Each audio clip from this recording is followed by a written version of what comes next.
back to the 3 Under Par podcast. This is a golf podcast where Little White Balls Live. I'm your host, Scotty T, and I'm joined by my co-host, KJ and T-Bone. What's up, boys? How's it going? Going on, fellas?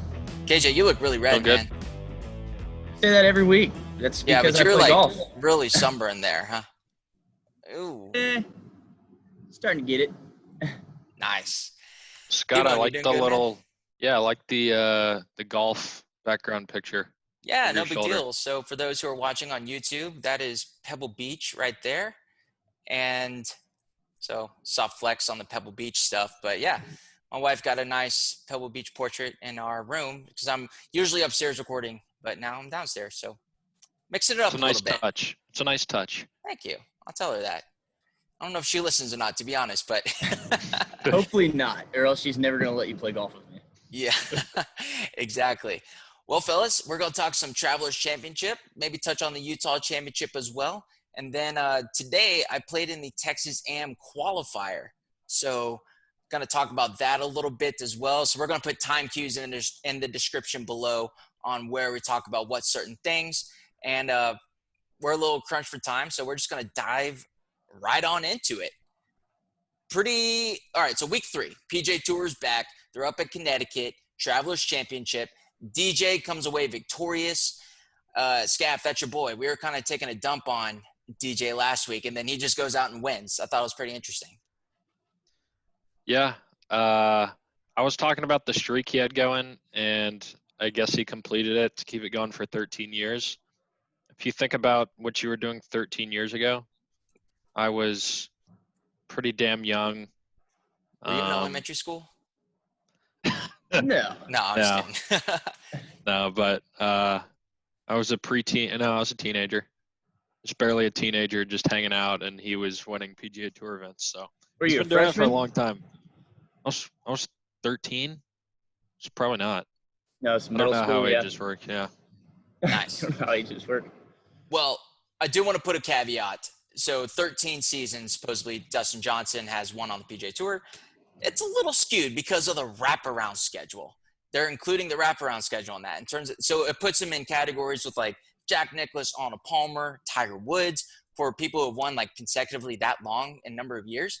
And it's a little skewed though because of the wraparound schedule. It's not calendar years, so it's still really impressive. Not to take anything away from DJ, but you got to take it with a grain of salt a little bit, I feel like. KJ, what were you doing 13 years ago? Let's see. I probably just got my first truck right around then. Nice. Let's see. I Totaled was it. 15. Hey, no, not true. Oh, Second it was truck, totaled, but second it wasn't your truck- fault. Second truck was totaled. That Okay. was not my fault. No, my Never first is. truck was my first truck was just, I bought it and it was like a 98 and it's jacked up, mud tires. So, it was on its last leg pretty much, but I bought it cheap and it was a great starter truck. This is a great segue. So I saw some DJ coverage today and just saw like a quick rapid fire question with DJ. And his first car, this is the most DJ thing ever, and I love him for it. But his first car was a red Honda Civic stick shift. And he said it had no radio, so he just had a boombox in the back seat. He's like, had a boombox with batteries in the back seat, worked perfect. I was Oh like, my that is the gosh. most DJ thing ever. Dude, and he's I got love like him for 5-foot long legs. Can you imagine him in a Honda Civic? it. With a boombox in the back. It's awesome. Yeah, most people Dang. will put like subs or something in the back, and he just put a straight boom box. I could Regular see him still doing Casanova that there. today. I could see him doing that today. Like, oh, my speaker's broken. I'll just put in a boombox. I bet you Paulina wouldn't let him though. Yeah. I think Probably Paulina likes to live that good life. Yeah, probably. So, hey, look, 13 years on tour, 21 PGA Tour wins now for DJ. Pretty impressive, considering we always talk about how hard it is to win on the PGA Tour nowadays, and he's been doing it for a very long time. I guess the big knock on DJ is that he hasn't won as many major championships as we thought he probably would have by now. But, still a really impressive career. We were kind of touched upon it last week, and I want to bring this back. Do you think DJ is a Hall of Famer? right now? Oh, 100%. Yeah. No So question. we kind of talked about this last time, and I think I wouldn't say really changed my stance because yes, I do. I think the only kind of reason why I had any doubt is because I mean, you think DJ, you would think he'd be winning so many more majors and really even more tournaments with just the talent that guy's got. I mean, he booms it. It's always just been his putter, but I mean, if you just put some other name up there like Joe Schmo and you put those stats next to him, you'd be like, dude, this guy's a beast. But when you put DJ's name on those stats, you're like, Deej, what's going on, man? What's going on? Slightly underperforming a little bit, would you Yeah. say? Yeah, I agree. So it's one of those two where it's like, all right, on what we kind of talked about before we jumped on here, none of us really watched much of the Travelers Championship. Like, I was getting ready for the Am Qualifier today, and T-Bone was out shooting a solid 87 at Houston National. No big deal. Well, wait for your turn, buddy. So that's why, T-Bone, we got to give you a hard time about that, man. 87 is Yeah, solid. Dude, I'll tell you, throwing out that's the not even a Merida. bad. That's not bad, T-Bone. Like you're not throwing out a scratch handicap, and you're playing Honat, which is I'm sure like Honat, that is a fantastic name for that. it's Honat, bro. You know Damn. Did we just come up But- with something? Did KJ just discover something? Yeah. Well, Go back on our YouTube channel. I posted a video with a golf course review over the winter about Houston National, which I'm now going to call Honat. I think I gave it like a mediocre rating, but I fucking hate that course, and I continue to play it. Play like shit every time I go Was there. it blowing like 20 miles an hour? Windy, Dude, windy as hell. Houses you on can every leave hole. the house, no Yeah. wind. You get out there, it's blowing, 15, 18, 20 miles an hour, steady all the time. It was I've brutal. never been out there without like 15 miles an hour wind. Actually, I got a quick. Let's go ahead. I got to jump into this round. I'll give the highlights of just how much of a clusterfuck this day was. let's hear it. So, I left my golf clubs at my friend's house because we were hitting on the simulator. So, I'm driving home to meet my friends for our tea time. We're all meeting up, and I realize I left my clubs at his house from a few days before. Oh, So we're showing up. I'm panicking. I realize my other friend left his clubs in his dad's car, so his clubs are gone. We're panicking. We've got like 20 minutes till our tea time. We called and let him know we're going to be late. My buddy made the tea time for the wrong day. oh my gosh. And yeah, This so is getting better and better. Who would you think? I won't name any names, but it's a loyal listener. Hey, we got a know who Dougie it in there. is. Yeah. You know who you are. Shout out to you. Dougie. But it was a good round. But anyways, let's continue on. We got better things to talk about. Well, going back to the Travelers Championship real quick, 21 PGA Tour wins. Because we didn't really watch it, like it wasn't that competitive. There were some weather delays in there. DJ almost tried to give it away at the end, but he comes out victorious. It's tournaments like these that just don't really, I feel like, engage me as a viewer. But it's when guys keep winning and racking them up like that, that's when you're like, oh, that's really impressive for a potential Hall of Fame career like DJ. I think he'll end up in the Hall of Fame just purely based off the number of PGA Tour wins. I wouldn't be surprised if he gets to 30 at some point, maybe 35. But, if he gets a Players Championship or Major 2 under his belt, I think he'll be all right for sure, Locke. I'd love to see him kind of Brooks Koepka it for the rest of his career and just start smashing majors. Yeah. Like, that'd be great. If he only has 5 more wins for the rest of his life, I hope all 5 of them are majors. Definitely. It's hard to argue against that. I feel like one of the big stories, though, coming out of Travelers this week was leading up to the tournament of how many COVID-19 cases have been announced, not only from the players. It started off with Cam Champ, but then Brooks Koepka's caddy he tested positive. So then Brooks backs out, and then Chase Koepka backs out, which he even Monday qualified for. Can you imagine getting through those Mondays? We always talk about how hard it is, and he withdraws. I mean, huge nut shot on that one. Just straight. I don't care what the test would have been. I would have been like, I just qualified for a tour event. You can shove whatever you want, how far up my nose you want. I'm playing in that thing. Like, Right. I'm not gonna say, oh, I might, be positive, so I'm not gonna play. It's either I'm testing positive, not going, or I'm getting that test for sure. Right. The good news is he has a brother who's pretty good at golf, who I think has some pull, can pull some strings for him. And he got a sponsor's exemption for next year. Yes, Travelers, that's the big so. thing. Kudos to Travelers for acknowledging it, that was just outside of his control. And so they're giving a spot into next year's event, which, I mean, there's always next year, so he for sure gets a spot. But, you want to, whenever you get started, you want to take advantage of that now because you're probably playing well. Yeah. It's who knows what's going to be going on next year. He Exactly. might not be really even trying to, either be playing that much or, he might be in a slump or whatever. Obviously, he's playing well right now since he qualified. That's when you want to kind of hit it while the grease is hot. Right. Sure. So, did y'all see the articles, though? I think it was from Alan Shipnunk or whatever. The guy. You're not good with names. We get it. Yeah, I might be the absolute worst with names, so I apologize in advance. Joaquin Neiman. Anyway, that was pretty good, actually. That was way better than you normally do. Oh, definitely. Okay.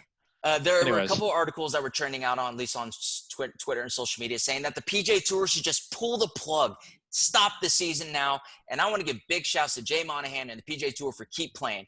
Alan, I think you're completely wrong, and I respectfully disagree with you because he is a well-respected, and I like him. I like his work. But to suggest that the PGA Tour should just stop, I think is ridiculous because, as Jay Monahan said, we need to learn to live with this virus. It's not going away. It's not going to go away anytime soon. So I think we need, just us as a society, are going to have to learn to live with this virus in some form or fashion, whatever your opinions may be on the virus, because some people like really doomsday about it. Some people don't care.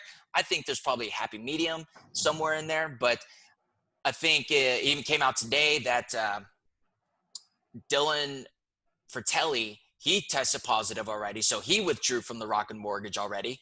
And, even Webb Simpson, he withdrew. Nobody tested positive in his camp. Paul Tesori, friend of the show, go listen to it. But I think the PGA Tour needs to play on. So I'm going to give big shouts to the PGA Tour. Are they testing every player in caddy? Yes. They're testing before everybody. Each round? I don't know exactly what the protocols are, but I think that Hilton Head and the RBC Heritage was a big wake-up call for them because too many people were testing positive with Nick Watney and all them. And even Grant McDowell's caddy, shout out to him, he tested positive. So Grant McDowell had to withdraw. I think people were being too lax about it. So I think they're going to tighten up those protocols and really nail down, hey, like you can't go to the practice screen after you for sure get a negative result back, something like that. So I think the PGA Tour, they're probably setting the standard for a lot of other professional organizations, sports organizations as they come back. So, yeah, you're going to have some mishaps. You're going to figure it out as you go. But to pull the plug on the whole thing, I think it's just dumb. It is stupid. It's a terrible take. Props to them for keep playing. Tighten it up because we want to make sure everybody's safe out there. But keep playing. That's my little spiel on that. Anybody have any other thoughts? I like it. I don't see how you got to learn to play with it, like you said, because there's even, a chance that if they test them before the tournament, what happens if they go out to dinner Saturday night and get it and then, spread it Sunday or whatever it may be, If they're not testing them before each round before they go out there. But if you look at it with no fans and all that stuff, the only person that you really are close to at all during the round is your caddy. Yeah. Right? Yes. And the laying up guys, DJ was really making an interesting case for it, which I thought was interesting. Why have caddies out there on the PGA Tour right now? If you want to minimize the risk, why have caddies out there? I think there could be an argument as to why you should or shouldn't. And I'm definitely open to that. I don't know where I land on that yet. But, if you want to really tighten the bubble, as they say, minimizing people into the bubble is a good way to start. Take away the caddies, you're taking away potentially half your problems. Or even your swing coaches or nutritionists. They have entire teams out there. It's crazy. That would change the entire dynamics of who the players are, though, because some players lean on their caddies so much, and some players really they're just carrying their bag. They do everything they're on their own. There's some caddies some players that lean on them so much that if you say you can't have caddies, you're messing with that guy's livelihood. You Right. know, that's And like taking your putter out of the bag. Like you're gonna shoot 105.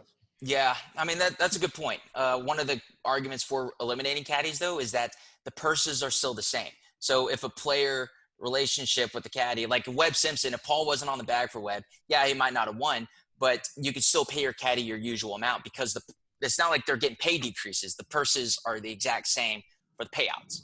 So I don't know. I just thought that was interesting, but maybe Webb Simpson wouldn't have won if Paul wasn't on the bag because you could hear Paul working him through some shots. So there's Right.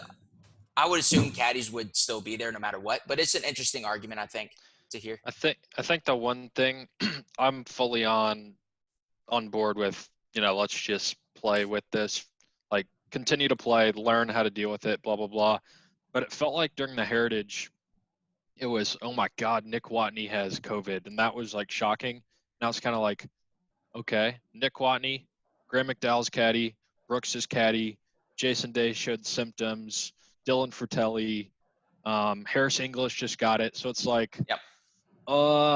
yeah, let's just continue to play. But I mean, Yeah. that's low key skyrocketing, and I don't really know what to do.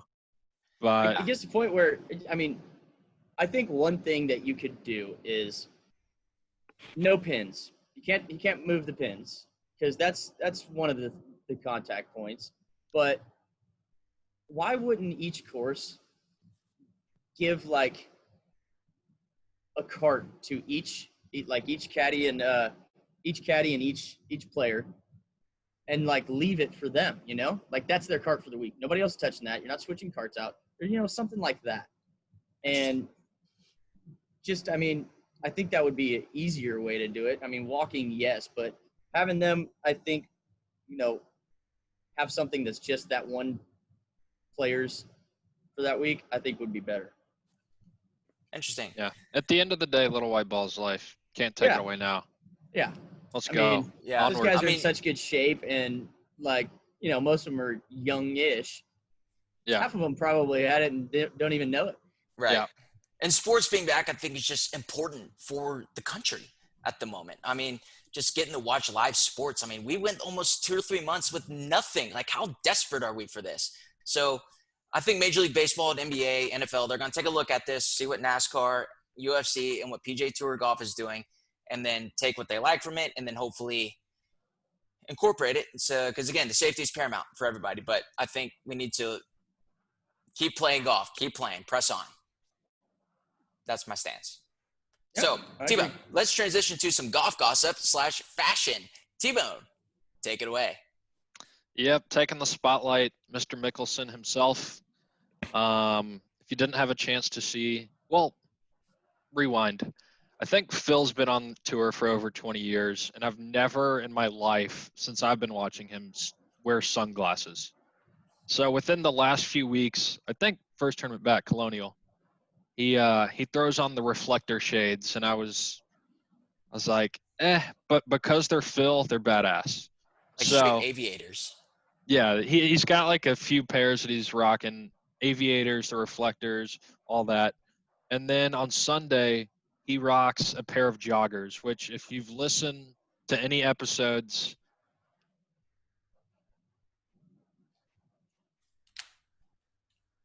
Oh, T-Bone. T-Bone, you got muted. T-Bone, you went out, man. Can't hear you. So I guess we'll just pick this up. T-Bone, keep working on your audio here. Yeah, so I mean, fashion. I said it earlier. I'm not even mad. I'm a Phil guy. I'm not even mad that he lost. He was in the hunt, but obviously he didn't listen to last week's pod because I throw some mad shade on joggers, and then Phil of all people goes out and wears joggers. am I back? Like, yeah, T-Bone, you're you're back. back. Hey, T-Bone. Got it. Continue. I heard the end of that. So there was some speculation that they technically weren't joggers because there wasn't a elastic band at the bottom of the pant. They were definitely teetering. funneled in pretty tight. Yeah, so they were a very tapered pant, which just not what I expect from Phil. But at the same time, I just bought the Phil Mickelson wedge, and I'm just like never been more Team Phil. So I gotta support him. But Phil's got his own wedge? Yeah, PM grind. It's like a big old pancake looking wedge. I just bought it and I was hitting flops about 2 feet yesterday with it. Wow. Yeah, it's I'm concerned where this is going to go. And to take it even further, continuing on the fashion, earlier this week he bought the rights to hitting bombs. Yeah, he's trying One to of the two. trademark it. Yeah. So there's speculation that that's going to become his clothing brand, which I will be a sucker for, unless it's fucking joggers. Don't do that, Phil. You can put anything else on there that says hit bombs, and I'm going to buy it. But not joggers. And so that's a little, I guess, golf fashion. Real quick, golf gossip as well, I guess falls under gossip. And it makes me want to open it up for a question I'll never ask remotely anything near it. Oh. But the massive fart that Ian Poulter had that was caught on audio was incredible. Oh my and God. I'm going to open it up to the pod. Does this make you like him more or less? No, JJ, go. to like somebody for farting, you have to understand, did they mean to do it on purpose? Or was he just an old man and just floating air biscuits, let one loose? You know? It sounds like it was on purpose because he asked the audio guy, he goes, did you get that? Because, I mean, if he's over there just, just tossing some steam on purpose right next to it, like, you gotta respect you gotta that. love a guy who just is like, fuck it, let it go, man. Yeah. I think this is a win for Team Poulter, the Poulter camp. You ever think we would be talking about golf gossip with Greg Chalmers and fashion with Phil? Phil's like the most dad guy on the tour, and he's in the fashion light this week. Unreal. Crazy stuff. I think you got to respect it, though. Yeah, he's really, I don't know he's really diversifying his stock on the PGA Tour. I mean, Poulter's been around for so long, and imagine how many hate comments he gets for his Ryder Cup play from Americans. Like, him farting on camera is probably the least of his worries. Care at all. I don't know if it makes me like him more, but it doesn't make me hate him more. I think it's hilarious. It shows they're human, man. They just rip ass on live TV. That was incredible. Yeah, that's what I had else for golf gossip. Yeah, that's great. I guess even since we're here, we never did a follow-up, T-Bone, on Gary Player and his son Dean Player. Didn't they have sort of settlements court from his Masters? Yeah, you're gonna put me on the spot with this one. Yeah. Well, it was a follow-up from last year's. Dean Player was in a scandal of selling Masters tickets with his dad's name, and he wasn't following through on what all he was promising. So I think there was something related to that. That was one of our first golf gossip stories. So right. We'll have to get back on that.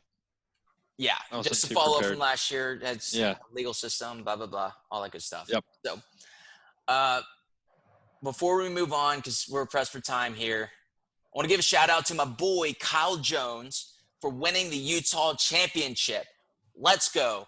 So the story leading into this was Daniel Summerhays is retiring. If you're not familiar with Daniel Summerhays, he's been around on tour for a very long time. Up and down on the PGA Tour web.com. He's got a family now, and it's the grind. It's so taxing on people. So Daniel Summerhays, he's from Utah, hometown, home tournament, says, hey, this is my last one before I hang it up and become a college golf coach.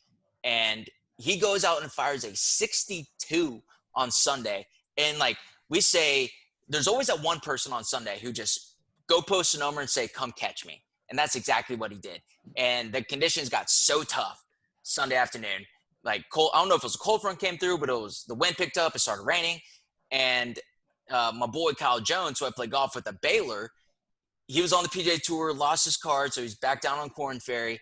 And he battled it out and ended up going into a playoff. It was one other guy, Kyle and Daniel Summerhays, and Kyle Jones ends up victorious. First Korn Ferry win. Attaboy, Kyle Jones, my man. Super pumped for you. Congrats. I've never watched a Korn Ferry event, honestly. I guess since it's been renamed. Happened to be watching that. I was familiar with him at Baylor, so was cool to watch. He actually looks like a Baylor Bear, like literally.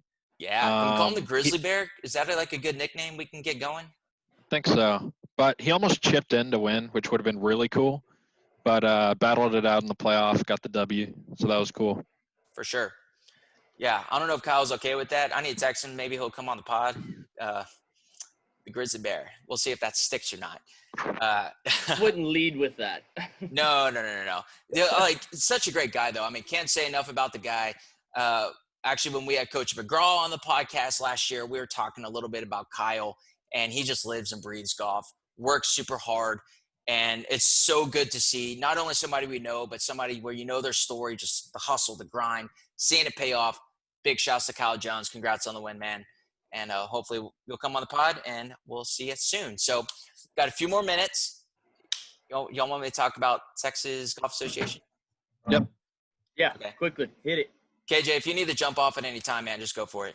All right. So I played in the Texas Am Qualifier today. And it's been one of those I signed up for. As I mentioned, I'm currently on furlough, going back to work in a few weeks. So I really felt like I was working hard because I know the Texas Am is not – it's not easy to qualify for. I played in the Mid-Am last year. It's a little easier. And it's at my home course at Sugar Creek where I played my junior high and high school golf. So I was very excited. I know the course really well. Just had to get ready. And last week, I realized I was hitting the ball terrible. So I got a lesson and then was able to work it out a little bit. And long story short, I did not qualify for the Texas Am today. Not gonna lie, very disappointed in myself. 74 got you into a playoff for alternate. So if you shot 72, you were in. There were two 73s, those are alternates, and then 74 got you into a playoff for the alternate. And so I started off kind of rough. The course was pretty tough out there. I'm not gonna lie, it was a little windy, probably like club and a half, 2 club wind most of the day at Sugar Creek, and it's fairly tough to go low there. You really got to be on. And so I'm 3 over through 6 to start off with 2 3-putts. And What? yeah, the 2 3-putts though were like 60-footers. Like I wasn't too upset about it. So I'm 3 over through 6, and then I was like, all right, like let's just swing freely, hit some good golf shots, have fun out there. And I want to give big shout outs to the guys I played with, Billy and Christian, really good guys. Hopefully, Christian, you're listening. I was telling about the pod. So a lot of fun out there. And Christian, I think, is an alternate. He made it as an alternate. But then I battle back and get to even par. I birdie 8, 11, and 12 to get to even. And then 14 and 15 are the 2 toughest stretch of holes, in my opinion, out there. Or, no, I'm sorry, 13, 14, 15. And I par 13 and 14, so I'm really pumped. And then I bogey 15, but I was happy. It was a good bogey. And then I'm sitting on the tee on 17, +1. It's par 5. Thinking, all right, if we get a birdie here and then par 18, we'll be looking good. Or even if I go par, I'll be in the mix. That's all. I just want to be in the mix. And on 17, I slice it off the face of the planet. Did you catch those woods or that out of bounds over there? And I hit it out of bounds on 17. Yeah. Just a straight. Like slice or a block? It was a block slice. Just beautiful. Not good. And Dude, that's so pretty I hit far right, bro. Yeah, it was probably like 40, 50 yards right. It was, I hit like 30-yard ropers, and I couldn't even aim that far right. Yeah, I've never hit it out of bounds there. So it's very upsetting. And so I double 17.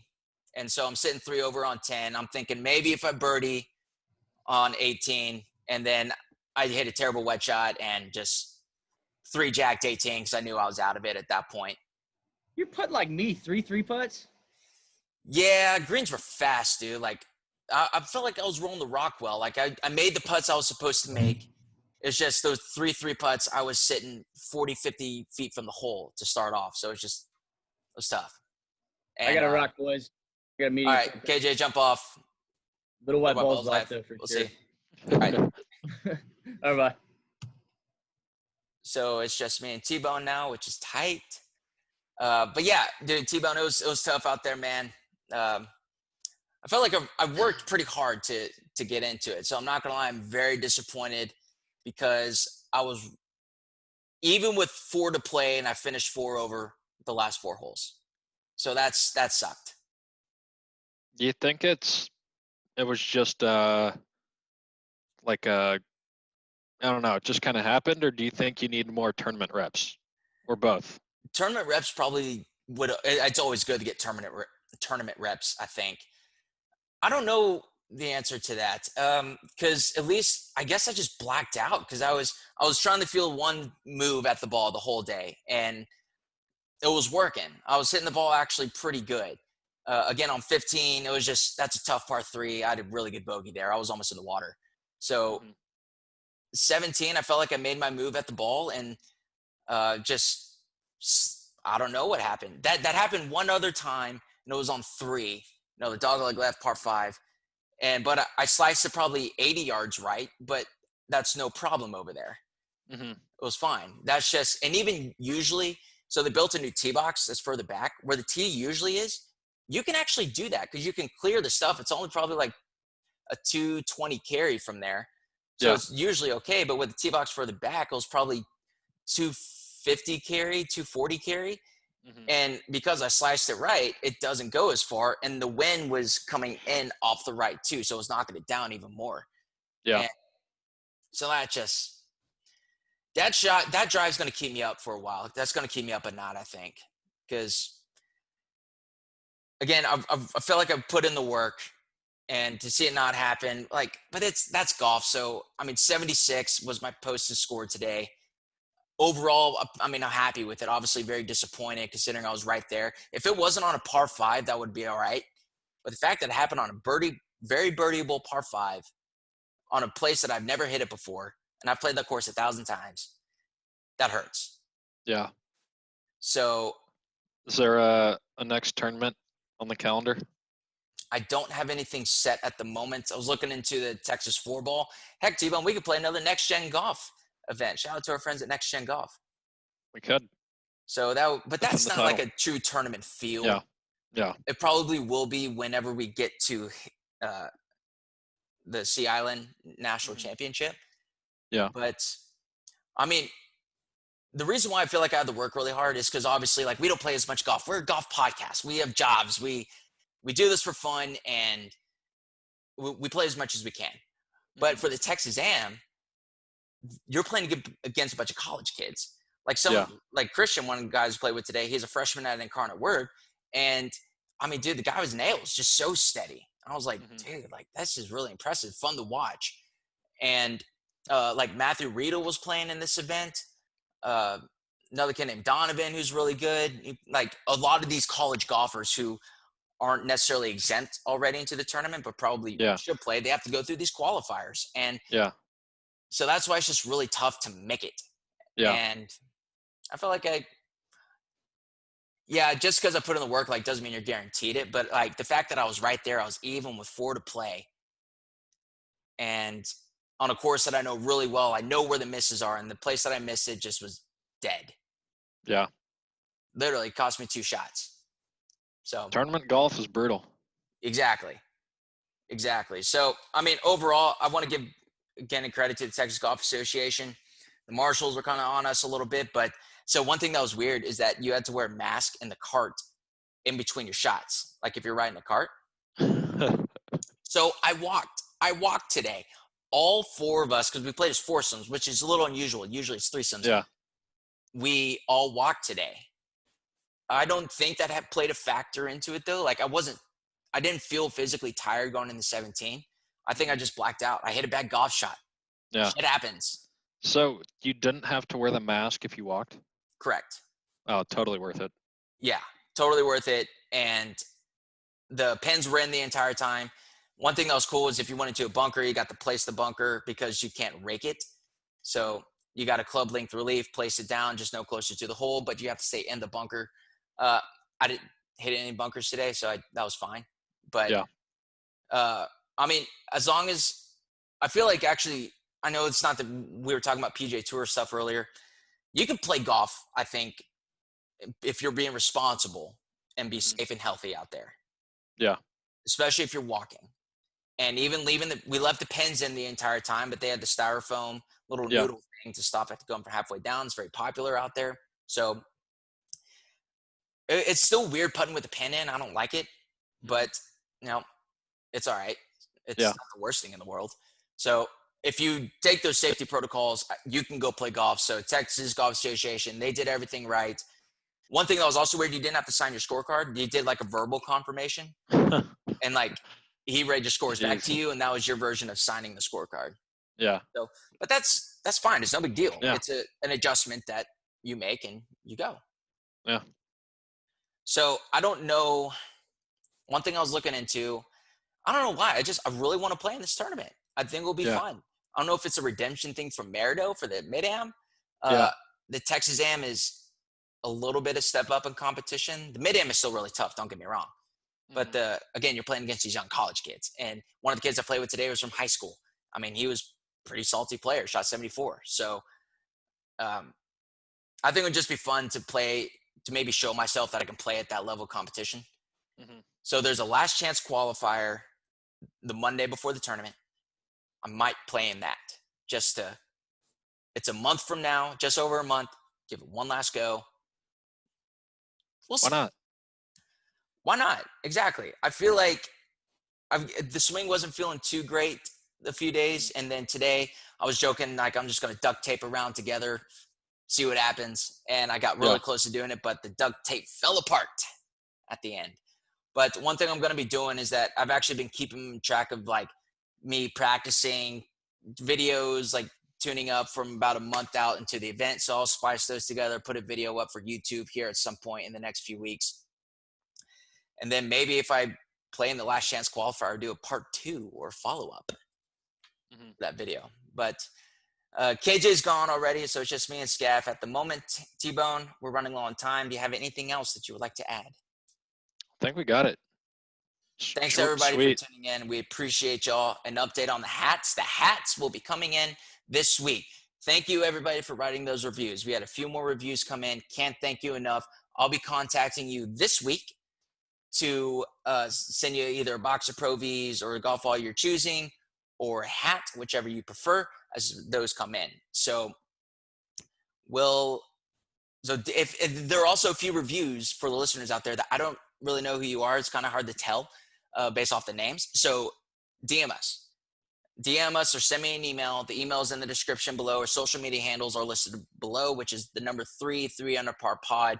Twitter and Instagram, the DMs are open. So contact us there. And, write a review. Tell a friend about the podcast too. T-Bone, I want to get together with you on some videos that maybe we could do for the YouTube side of things. So we had some really good guests last week. Go back and listen to Tanner Beard from Holy Moly. It's awesome. Really good dude. And then we have Dave Gapes from 4-4 Golf down in Perth, Australia. So go back and listen to those interviews. Thanks, guys, for coming on. T-Bone, you good, man? Anything else you want to add? We're good. I think we nailed it. All right. Scotty T-Bone. Thanks, everybody, for listening. And remember, Little White Ball's life.